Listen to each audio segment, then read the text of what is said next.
इंसान बहुत ही पहले से आकाश के सितारों को देखता है और ऐसे ही किसी सितारे पे रहना उसके लिए बड़े आश्चर्य और स्वप्न की बात ही बनी रही है। मगर अंतरिक्ष के क्षेत्र में हो रहे आज के संशोधनों ने उसके लिए दूसरे ग्रह पर रहना सिर्फ स्वप्न ही नहीं, आशा की एक नई किरण पैदा करती है। हमारी मानव सभ्यता का दूसरा घर बनने के लिए सर्वश्रेष्ठ उम्मीदवार पृथ्वी के नजदीकी ग्रह मंगल ग्रह को माना जा रहा है। इलोन मस्क जैसे दूर की सोच रखने वाले विजनरी लोगों ने तो मंगल ग्रह पर कायमी मानव सभ्यता कैसे बसाई जाए उसके लिए योजना भी बना ली है। यह मंगल ग्रह पर रहने की योजना सफल हो या ना हो, पर मंगल पर जाने का ख्याल तो मानव सभ्यता को आकर्षित करने वाला है ही। हेलो फ्रेंड्स, मैं हूँ प्रियकांत भगत और आप देख रहे हैं फैक्ट्स फाइंडर्स। इस वीडियो में हम ये जानने की कोशिश करेंगे कि पृथ्वी और मंगल ग्रह के बीच में क्या क्या समानता है और कौन कौन सी दूरियां है। इन सब दूरियों के बावजूद भी क्या मंगल ग्रह पर मानव वसाहत बसाना संभव है, और अगर ये संभव हो सकता है तो हमें कौन कौन सी चुनौतियों का सामना करना पड़ सकता है। इन सब के लिए सबसे पहले तो हम इन दोनों ग्रह यानी कि हमारी पृथ्वी और मंगल के बीच कुछ समान गुणधर्म के बारे में बात करते हैं। ये दोनों ग्रह पत्थरों से बने हुए हैं, जिसके सबसे अंदर के भाग कोर में अलग अलग मेटल्स यानी कि धातु पाई जाती है। दोनों ग्रह के खनिजों में भी काफी हद तक समानता है और बाहरी सतह का बंधारण जैसे कि पहाड़ और रेगिस्तान में भी समानता है। मंगल का अपनी धरी पर परिभ्रमण 24 कलाक और 40 मिनट है, जो पृथ्वी के परिभ्रमण के काफी करीब है, यानी कि मंगल का दिन पृथ्वी से 40 मिनट जितना ही बड़ा होगा। मंगल ग्रह अपनी धरी पर 25 डिग्री पर झुका हुआ है, जबकि पृथ्वी 23 डिग्री पर झुकी हुई है। इसका मतलब यह है कि मंगल ग्रह पर हमें पृथ्वी की तरह ही ऋतु परिवर्तन और तापमान में बदलाव देखने को मिलेगा। मगर दोनों ग्रहों के बीच का भेद उन दोनों ग्रहों की समानता से ज्यादा है। मंगल बहुत ही सूखा और धूल से भरा हुआ ग्रह है। मंगल ग्रह का अपना चुंबकीय क्षेत्र भी काफी हल्का है। उसका चुंबकीय क्षेत्र पृथ्वी से 16 से 40वां भाग जितना ही है, जिनसे मंगल पर रहने वाले जीवों पर नुकसानकारक कॉस्मिक किरणों का खतरा भी बना रहता है। मंगल ग्रह की सतह का गुरुत्वाकर्षण बल पृथ्वी का 38% जितना ही है, यानी कि पृथ्वी पे आपका वजन अगर 100 किलोग्राम है तो मंगल पर केवल 38 किलोग्राम ही होगा। इन चुनौतियों पर तो शायद इंसान काबू पा सकता है, मगर तापमान और वातावरण की कमी सबसे बड़ी चुनौतियां है। इन सब में भी सबसे ज्यादा महत्वपूर्ण मंगल ग्रह का वातावरण है। पृथ्वी के विरुद्ध मंगल का वातावरण बहुत ही पतला है, जो करीब पृथ्वी के कुल वातावरण का सिर्फ 1% ही है, और इतने कम वातावरण का दबाव इंसान के सांस लेने के लिए बिल्कुल भी काम नहीं आ सकता। और उसमें भी सबसे ज्यादा कार्बन डाइऑक्साइड 96%, 2% आर्गोन और 2% नाइट्रोजन है। ऑक्सीजन और पानी की भाप बहुत ही लेस मात्रा में है। और इन सब बातों के अलावा मंगल पृथ्वी से बहुत ही ठंडा ग्रह है, जिसका औसत तापमान -46 डिग्री सेंटीग्रेड जितना रहता है। वहाँ सर्दियों में -143 डिग्री सेंटीग्रेड और गर्मी में सबसे ज्यादा 35 डिग्री सेंटीग्रेड जितना ही तापमान हो पाता है। इतना कम तापमान होने की वजह से मंगल के पास प्रवाही स्वरूप में पानी की कमी है। मंगल के ध्रुवों पर पानी तो है, मगर ज्यादातर जमा हुआ है, और पृथ्वी की तरह सभी जगह पर पानी मौजूद नहीं है।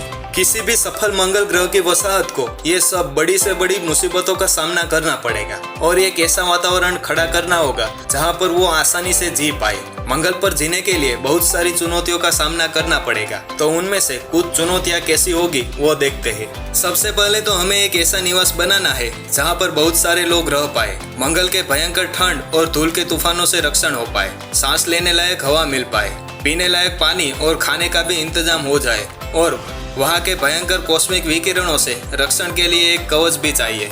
इलोन मस्क के अनुमान के अनुसार सबसे पहला कदम तो ये होगा कि पूरी मानव वसाहत को ढक पाए उतना एक बड़ा आवरण बनाना पड़ेगा। इसमें हम एक शहर जो एक कांच के आवरण से ढका हुआ है उसकी कल्पना कर सकते हैं। ये कांच प्रकाश को तो अंदर आने देगा, पर धूल के तूफान व बाहर के कम वातावरण आदि से रक्षण करेगा।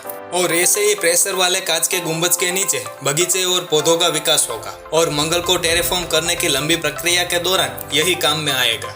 अब इन सब गुंबज के नीचे बसी हुई नई दुनिया को पावर की भी जरूरत होगी। मंगल पर बिजली के उत्पादन के लिए हमारे पास 2 विकल्प हो गए, न्यूक्लियर पावर और सोलर पावर। मगर न्यूक्लियर पावर में एक्सीडेंटल रेडिएशन का खतरा ज्यादा होने की वजह से सोलर पावर प्लांट पहले पसंद होगी। उसके लिए बहुत ज्यादा जमीन की जरूरत होगी और मंगल पर यह जमीन आसानी से मिल जाएगी। मंगल पर बार बार आते धूल के तूफानों की वजह से सोलर पैनल ढक सकती है या फिर उसे नुकसान भी हो सकता है। इन सब बातों को ध्यान में रखकर ऊर्जा के संग्रह के लिए अच्छे से एक यूनिट की भी आवश्यकता होगी। पावर मिल जाने के बाद हमारा अगला कदम होगा खाना और पानी। सैद्धांतिक तौर पर जब तक हमारे पास पर्याप्त मात्रा में पानी होगा हम खाने का इंतजाम कर ही लेंगे। हमारे पास पृथ्वी पर काफी आधुनिक और अत्यधिक उत्पादक हाइड्रोपोनिक खेत है, तो ऐसे ही खेत हम मंगल पर भी विकसित कर सकते हैं। इस खेत को कुदरती प्रकाश की भी जरूरत नहीं होती, इसलिए हम कृत्रिम प्रकाश से ही मंगल पर खेती कर पाएंगे और मंगल पर रहने वाले लोगों को ये खेत खुराक की पूर्ति कर देगा। मंगल पर नॉनवेज मिलना शायद कठिन होगा क्योंकि वहाँ दूसरे प्राणियों को बसाना काफी चुनौती भरा काम होगा। ऑक्सीजन और पानी को सतत और सुरक्षित तौर पर प्रदान करना, और वो भी ऐसे ग्रह जहाँ पर इन दोनों की बहुत कमी हो, वो भी बहुत बड़ा बाधारूप कार्य है। इसके लिए एक प्रस्तावित विचार ये है कि उसके वातावरण में रहे कार्बन डाइऑक्साइड में से कार्बन और ऑक्सीजन को अलग करके ऑक्सीजन का उपयोग करना, और उसके लिए एक परमानेंट ऑटोमेटिक सिस्टम तैयार करना पड़ेगा जो सतत ऑक्सीजन को कार्बन डाइऑक्साइड में से अलग करता रहे। पानी के लिए नासा भूमिगत जलाशयों की खोज कर रहा है और उसमें भी जो पानी का उपयोग हो उसका रिसाइकल करने के लिए अत्यधिक कार्यक्षम तकनीक विकसा रहा है। और दूसरा विकल्प ये भी है कि मंगल के ध्रुवों पर रहे बर्फ को पिघलाकर और स्वच्छ करके पानी के रूप में उपयोग कर सकते हैं।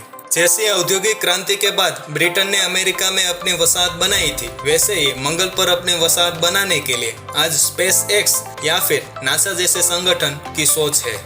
मंगल पर ऐसी वसाहत बसाने के लिए शुरुआती कुछ दिनों में आवश्यक सामान की सप्लाई पृथ्वी पर से कर सकते हैं, मगर मंगल पर कायमी जीवन बसाने के लिए मंगल की वसाहत को बिल्कुल आत्मनिर्भर बनना पड़ेगा, क्योंकि पृथ्वी पर निर्भर रहना मंगल की वसाहत के लिए बहुत ही महंगा और खतरनाक साबित हो सकता है। उदाहरण के तौर पर अगर वहाँ की वसाहत ऑक्सीजन नहीं बना पाती है और पृथ्वी पर से जाने वाले ऑक्सीजन की सप्लाई में अगर कोई दिक्कत पैदा होती है तो फिर वहाँ की पूरी वसाहत के लोगों की जान जोखिम में पड़ सकती है।